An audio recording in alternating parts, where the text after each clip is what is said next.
নমস্কার। আজকে সাপ্তাহিক রাশি বলে আলোচনা করব। সাপ্তাহিক রাশি বলতে 22শে জানুয়ারি 28 জানুয়ারি 2024 সাল।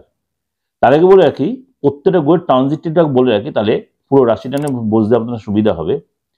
এই মুহূর্তে বৃহস্পতি রয়েছে মেষ রাশিতে, রাহু রয়েছে মীন রাশিতে, শনি রয়েছে কুম্ভ রাশিতে, রবি রয়েছে মকর রাশিতে।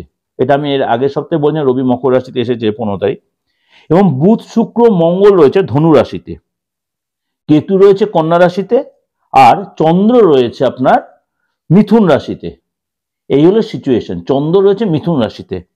রবি 24 তারিখ উত্তরাষাঢ় নক্ষত্র থেকে শ্রবণ নক্ষত্রে গমন করবে। একটু আপনাদের বলে রাখি, প্রত্যেক 12 রাশির জন্যই, যাদের মনে করুন আপনার রবি জন্মছকে নেগেটিভ সিচুয়েশনে রয়েছে, বা মনে করেন জলরাশিতে পড়ে রয়েছে, বা নেগেটিভ নক্ষত্রে আপনার জন্মগত হরস্কোপে রয়েছে, তারা কিন্তু এই সপ্তাহটা একটু সাবধানে চলাফেরা করবেন বা সাবধানে কথাবার্তা বলবেন। আননেসে লোকে আপনাদের নিয়ে একটা আলোচনা করবে। যাদের রবি ডিস্টার্ব রয়েছে জন্মগত হরস্কোপ মাইন্ডি, তাদের জন্য বলছি, এবং প্রত্যেক জন্যই বলছি, কিন্তু তাদের জন্য বিশেষ করে একটু সতর্কভাবে কথাবার্তা বলা, সতর্কভাবে চলাফেরা। বিশেষ করে বাবা মার সাথে কোনো মতবিরোধ বা বাবা মার সাথে কোনো কন্ট্রাডিকশন, বাবা মার শরীরটা নিয়ে ডিস্টার্ব, এরকম কিছু হতে পারে। এবং আননেসেসারি লোকের কাছে একটা অপমানিত হয়ে যাবে, বা আননেসেসারি আপনার নিয়ে লোকে একটু আলোচনা করবে। এই যে গ্রহ রাশির ট্রানজিটটা এবার 12 রাশির ক্ষেত্রে কি হবে, এটা আপনাদেরকে আলোচনা করব। মীন রাশি এই সপ্তাহটা কেমন যাবে?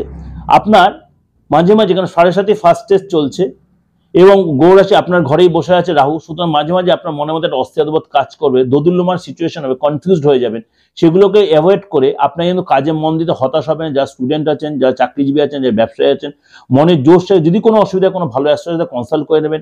অবশ্যই তার কাছে যে ভালো হাত দেখতে, অবশ্যই, কেন অনেকেই হয়তো ডেট অফ বার্থ দেখে আপনি বলে দেবে, কিন্তু সবসময় হাতটা কিন্তু আপনার মনে রায় না, এটা সবসময় বলে রাখলাম।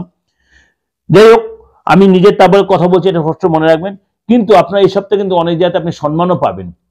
অনেক সম্মান যে আটকে যে অসম্মান হচ্ছে, সেটা সম্মান পাবে। এবং শ্বশুর বাড়ির কাছ থেকে বা আপনার বাবা মার কাছ থেকে কিন্তু এক্সট্রা কোনো সুযোগ হবে, বা হয়তো যে আপনি সম্পদের কোনো প্রবলেম চলছিল বা ভাই বোনের, সেটা অনেকটা মিটে যাবে। কেরিয়ারে যথেষ্ট উন্নতি হবে। কেউ বিশেষ কোনো ব্যক্তির সাথে আপনার যোগাযোগ হবে, বা পুরনো কোনো বন্ধু আপনাকে উপযোজকে হেল্প করতে, হিতাঙ্গী কেউ আপনি আর্থিক হেল্প বা মানসিক হেল্প, এরকম করে ব্যবসায়িক হেল্প করতে পারে, সেটা অবশ্যই কাজে লাগানোর চেষ্টা করুন। অর্থাৎ সাপোর্ট পাবেন। শেয়ার, মিউচুয়াল ফান্ড, এই ধরনের ব্যবসায় যারা জড়িত, তারা যথেষ্ট এসে লাভবান হবেন। কিন্তু শরীর নিয়ে সাবধান, বিশেষ করে ইএনটির কোনো প্রবলেম।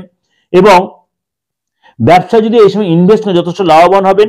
আর আননেসারি কোনো কাজে আপনি যেতে হতে পারে, অর্থাৎ খরচ হবে, সেখানে লাভটা কম হবে। হয়তো বাইরের কোনো কাজের সূত্রে ব্যবসাতে যেতে হলো, হয়তো সেখানে কোনো লাভ হলো না বা কাজটা হলো না, কিন্তু আপনার খরচটা হয়ে, এরকম কিন্তু ঘটনা ঘটতে পারে। তার জন্য হতাশ হবেন না, কাজটা যাবেন, সুযোগ এলে কাজটা যাবেন। আর সেটার মানে সফলতাটা আপনি হয়তো নেক্সট উইকে পাবেন। যাই হোক, এগুলো কিন্তু ওভারঅল বললাম।